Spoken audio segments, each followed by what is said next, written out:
So, chat, we've liked the comic book stuff, so let's do another one. We're gonna do How Strong is Spider-Man? So, our favorite web-slinger wall crawler. We all know he's strong, but let's see how strong is he. And? What? What are you talking about, Heckle? I was not mad at you. Stop it! I was not mad at you. Stop it. Anyway, let us just see how strong exactly is Spider-Man.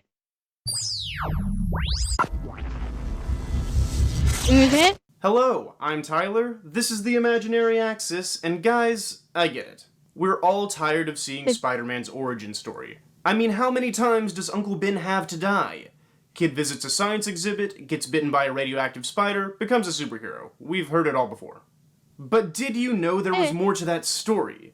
That simply getting bitten by an unlucky spider isn't enough to make you go from this to this. Certain variations have suggested that since the spider was crawling around in a science exhibit, it was part of a study itself.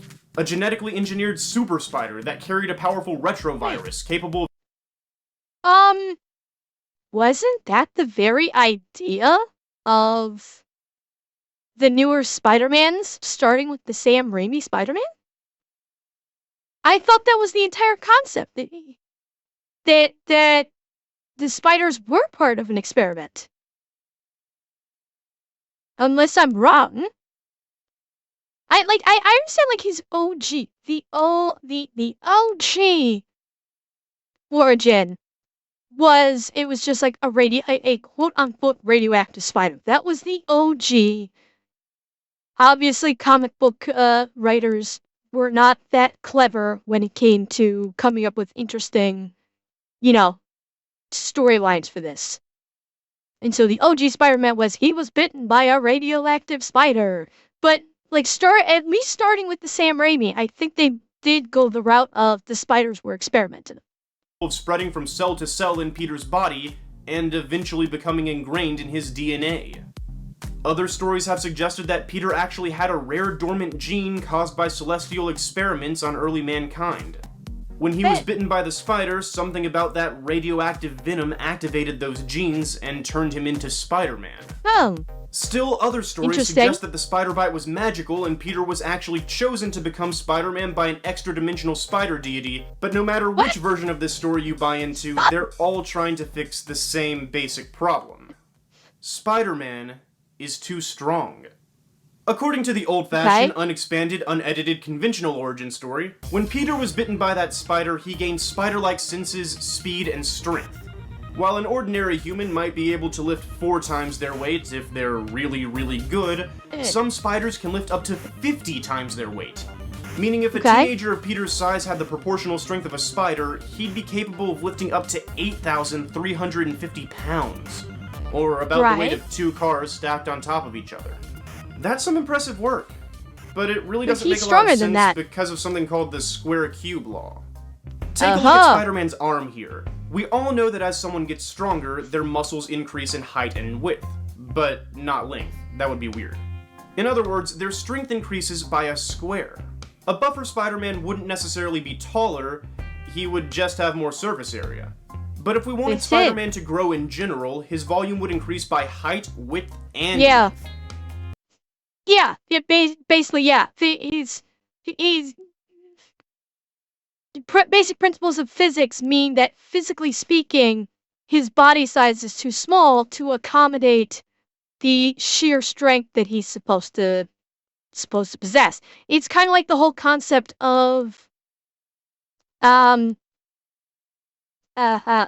deep sea. Like, I think it has a concept with like deep sea gigantism for marine life with the square cube law, where I'm trying to remember this. It's been a while since I've read about this, but it's the whole concept where like deep sea squids are so freaking gigantic because they need to be strong, but they're also they should also be extremely heavy. However, in the water, the buoyancy allows them to move more freely, something like that. Like I said, it's been a while since I read up on this, but yeah. bottom line is, like he's saying, Spider-Man physically is too small to be this strong, but then, I mean, let's face it, it's... So is Colossus.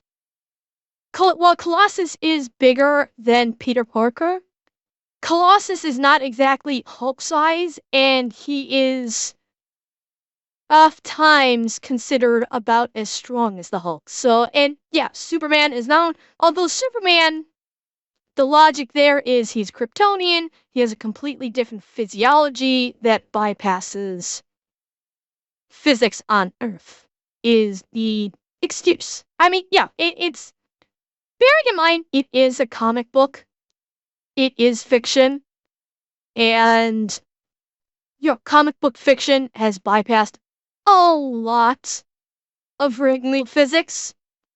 So, it's, it's forgiven a lot of times. A cube. As an organism grows, it gets bigger faster than it gets stronger. Meaning spiders don't lift up to 50 times their weight because their muscles are better than ours, they lift up to 50 times their weight because they're tiny. If they were scaled up to Peter Parker size, they'd just be about as strong as an average human. Scale them up even further, and they'd eventually collapse under their own weight. But Spider-Man stands in blatant defiance of that rule.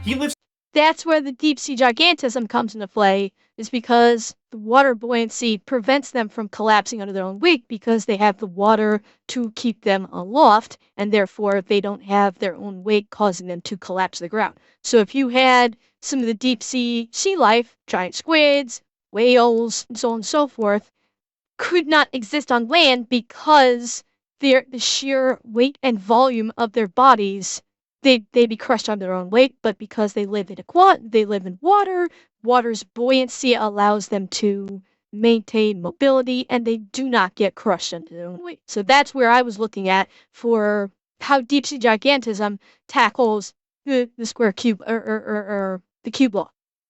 Things up to 50 times his size as though he were an inch tall. Or smaller. A heavyweight boxer actually punched Spider-Man abs, and the boxer broke his wrist. Yeah. I'm thinking that is probably attributed to if the boxer punched Spider-Man in the abs and Spidey, tightened up his ab muscles. He is, super strong, and so his abs would be like steel, so... That 8,000 pounds was impressive. And it is 8 times the world record, but Spidey can do way better than that. Here he is lifting a massive chunk of cement blown straight from the side of a building. And here he is just lifting a building. Or supporting one section of it anyway. It was a big building. Here, Spider-Man lifts a train car while enraged. The average train car weighs about 20 tons or 40,000 pounds, so that's 240 times his weight. At this point, we're getting way stronger than a spider should be.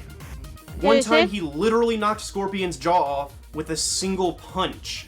And in another story, this private jet was falling out of the sky, so Spider-Man just goes outside, forces the landing gear down, and supports the weight of the entire plane on his back. Being a nerd like me, he even calculates the struggle in his head. Landing weight over 75,000 pounds. Full on fuel, add another 30 to 40,000. Combined with thrust, and Spider-Man is supporting over 115,000 pounds in this panel. Yo! That's 57.5 tons. At this point, not only is Spider-Man holding up nearly 689 times his weight, but it's the equivalent of supporting 8 African elephants at once. The largest land animal on Earth. Jesus. Or 6 T-Rex, whichever you prefer. Spider-Man fought dinosaurs before. But interestingly enough, despite his amazing strength, one of the most iconic Spider-Man moments of all time was about him struggling to lift something. If This Be My Destiny is a classic story arc written by Stan Lee and illustrated by Steve Ditko. It acted as one of the earliest powerful dramas in comic book history when Peter Parker's Well, yeah, I mean,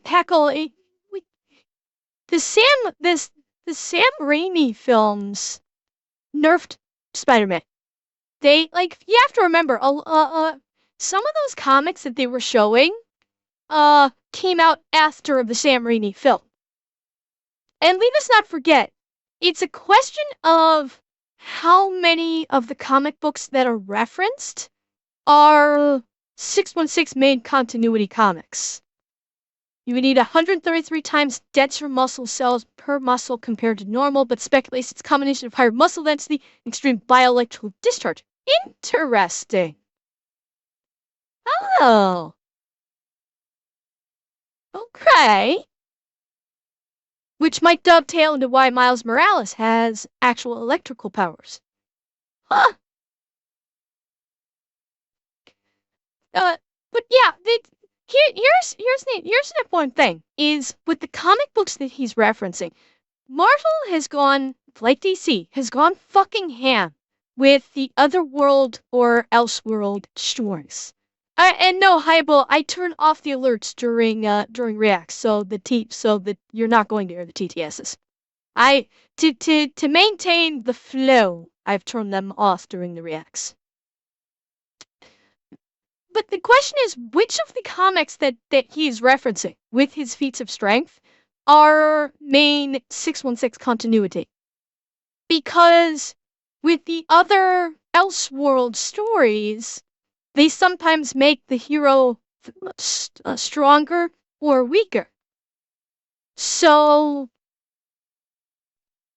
most of them are 616 or Elseworlds.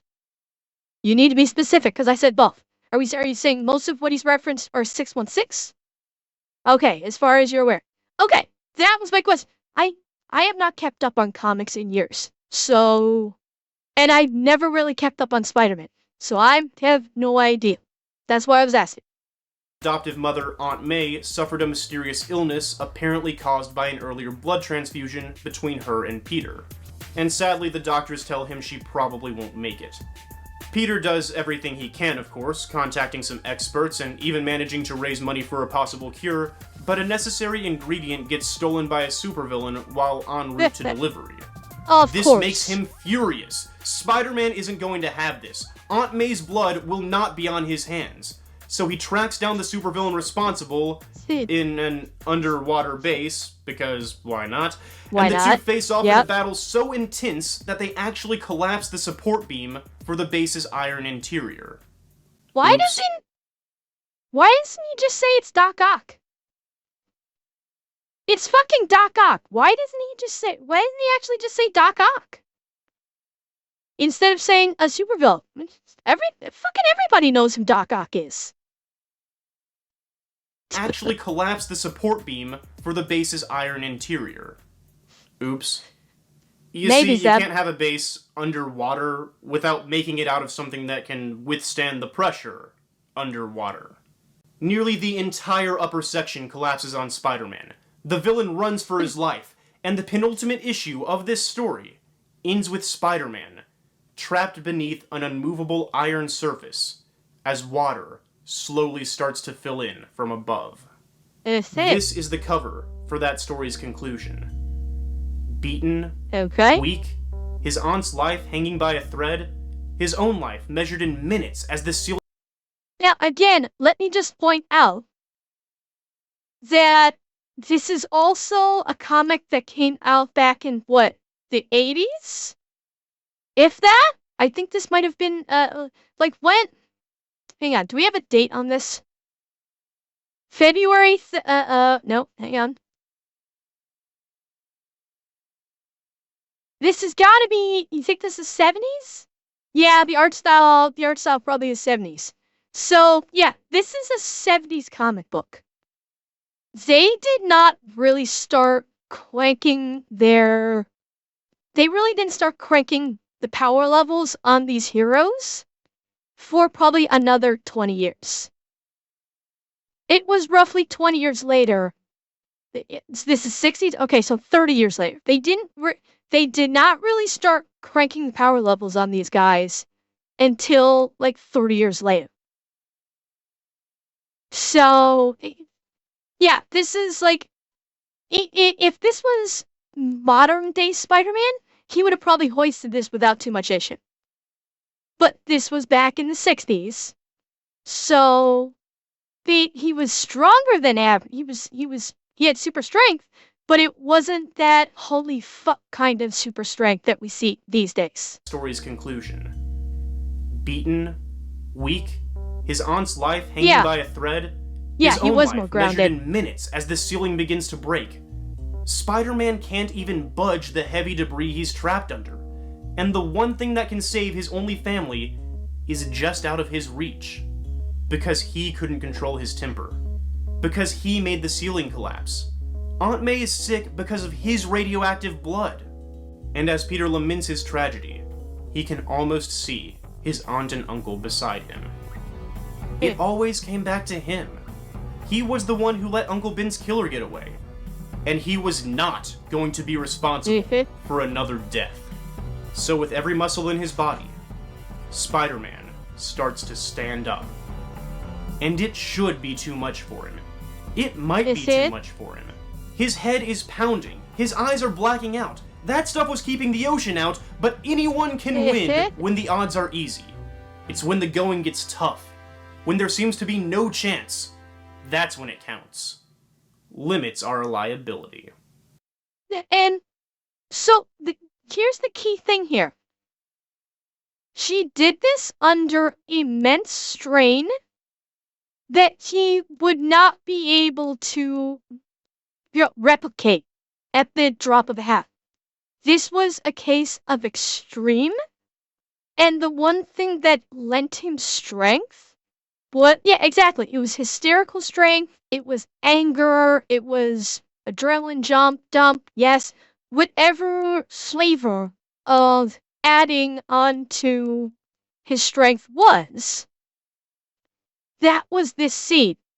So it wasn't just simply his super strength, it was his super strength fueled by insert whichever of those plot devices we just talked about. And this kid, and it does this. It is basically a one-off. It's not something that he could just replicate. So again, this was back in comics where his strength was much more finite, but it was due to desperate, furious, adrenaline-filled emotion that, that he was able to do this, but at a significant cost. Because read up here, it's like, out of the pain and agony, he was like, this was intensely painful. He was saying he was blacking out, and he managed to do it. That's a key difference. They kept him more realistic. He had super strength, but it wasn't the super strength we see in Spider-Man today, where if this was today's Spider-Man, he would have just gone and done, and would have just tossed it off without a care. I have two different proposals for what happened in this scene. Proposal 1. By comparing the iron layer to Spider-Man's size, we can determine that there are about 37 Peters worth of iron visible in this panel. Assuming the metal's width is roughly equal to Peter's height, and there's not much extra iron off-panel, this would put the iron's weight at a rough 24 tons. Sure, he's done more impressive things since, but maybe he's been working out. And Proposal 2. While the hunk of iron is falling on Spider-Man, he estimates that it must weigh more than a locomotive. Hyperbole? Probably. But he is a super genius, he's made rough estimates of heavy things while lifting them since, and we never see the full extent of the metal he's trapped under, so giving him the benefit of the doubt, the most common locomotive in North America in 1965 was the EMD GP9 locomotive, weighing in at 129.8 tons. Far more weight than anything else we've described today. But again, he was really pushing his limits when he lifted this thing. Now, I know some of you are probably thinking, Tyler, come on, Spider-Man can't lift 130 tons. You just told us that less than half of that was like lifting 8 African elephants. I mean, why even bring it up? For comparison. Because I just wanted to point out that in Spider-Man Homecoming, Peter Parker actually manages to hold this entire ferry together for at least a few seconds. Wait. Fucking wait. Peter did not hold this ferry together for a few seconds on his own. It was not on his own. It was a combination to hold this entire ferry together. Here we go. It was a combination of strategically placed webs, which you see behind him. He fired off a shit ton of strategically placed webs and held it himself. It was a combination that allowed him to hold both together. So, well, Tony came in afterwards and pushed the boats together. But for a few seconds, he was holding it together. But it was not just him. It wasn't like just him holding these webs, which all of them were connected together. No, these were actually tethered to either side of the boat, and then he had a fistful of webs as well that he was holding. So, it's, let's not fuck with that. He did not by himself hold this boat together for a few seconds. It was not just him. So that's a little disingenuous. It's impressive. I'm not going to say it's not. I'm not saying it's not impressive, but the way it's being described here in this video is disingenuous. That's all that I'm saying. Yes. Yeah, exactly. And Alex, right. It wasn't him alone the whole time. It started off with his webs here that were doing a lot of the work until they started snapping while he was also holding it. And then Tony came in afterwards with him and his drones, and they pushed the boat back together just as he was losing it. So, yeah. For at least a few seconds. We can see in this scene that the vessel's name is Spirit of America. And that's a real ferry that you can actually ride between Staten Island and Manhattan. According to George G. Sharp Incorporated, the company that designed the ferry, it weighs 3,200 tons. So in this scene, Spider-Man is holding together 1,600 tons of metal with each hand. That's over Again, we're looking at all disingenuous. He's not deadlifting these. He's not lifting these. He's basically holding them up against gravity to prevent them from tipping over and sinking into the sea. It is not the same. This is, again, this comparison is disingenuous. It's his grip strength, it's bone strength, and it is muscle strength of maintaining, the hold with his hands and his arms, like his arms not getting ripped out of their sockets. So, it is still an impressive feat. It's not but it's not the same kind of feat this video is making it out to be. He is not lifting. He's literally just holding. He's just doing holding, and that is all. So it is absolutely different. 45,390 times his body weight, or over 21 blue whales, the largest animal to ever exist. This Peter Parker would be the strongest thing on our planet. So the next time somebody tells you that Spider-Man can do whatever a spider can, tell them to give him a little more credit. He's nothing short of amazing. So, thank you for watching this video. I think we might need to give Spider-Man an award for being, like, the first superhero ever who's stronger in the movie than he is in the comic. I'm not forgetting anyone, am I? If I am, let me know in the comment section. And speaking of the comment section, why not give this video a like if you Rev in the train scene would have also. Follow up by swinging into that subscribe button. If you want more superhero stuff in your life, check out my Twitter page in the description below, where I have literally just launched a campaign to start sending out interesting comic book facts daily. Related videos will be on screen momentarily, and again, special thanks for waiting it out to the end. But just because you can beat him up doesn't give you the right to. Remember, with great power comes great responsibility. Me? God.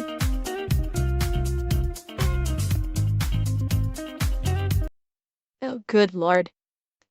So, yeah, those were some bad examples. The better example would have been absolutely the better example would have been when he held up the Daily Bugle. And if you want to go with a film reference, yeah, the Tobey Maguire holding the train. That absolutely would have been a better choice for references for strength. Yeah, and your dog, that's actually he did. You're correct, Andrew. Yes, he did. Did he hurt Thanos? I don't recall if he actually hurt Thanos or not.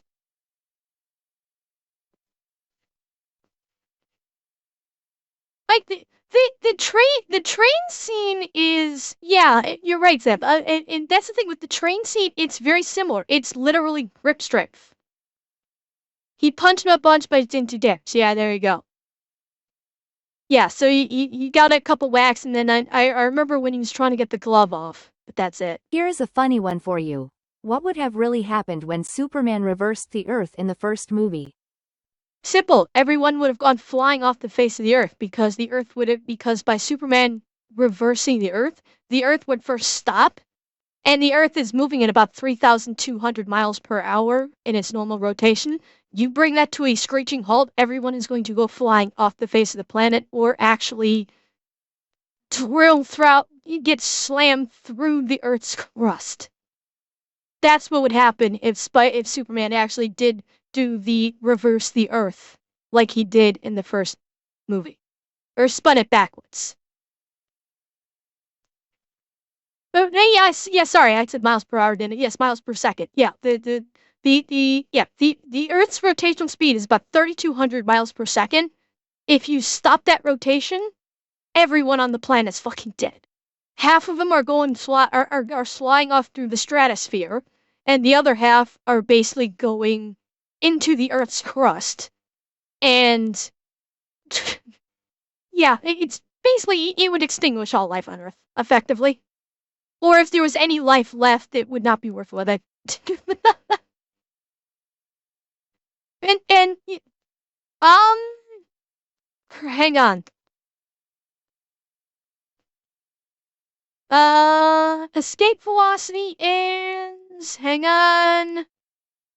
The fuck. Let's see, the calculation is, fucking hell.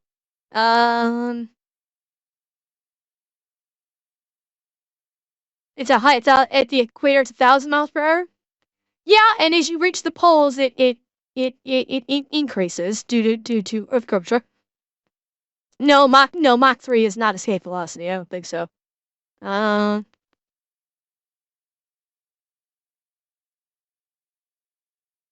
11.186 kilometers per second. So that would be equivalent of 25,000 miles per hour is escape velocity. So yeah, that is the speed that you would require. So yeah, if the Earth came to a sudden stop, at least half the planet minimum would immediately be ejected from the planet. And then, like I said, the other half one half would get ejected from the planet, the other half would get slammed straight through into the mantle of the Earth's core. Either way, you're in for a bad time.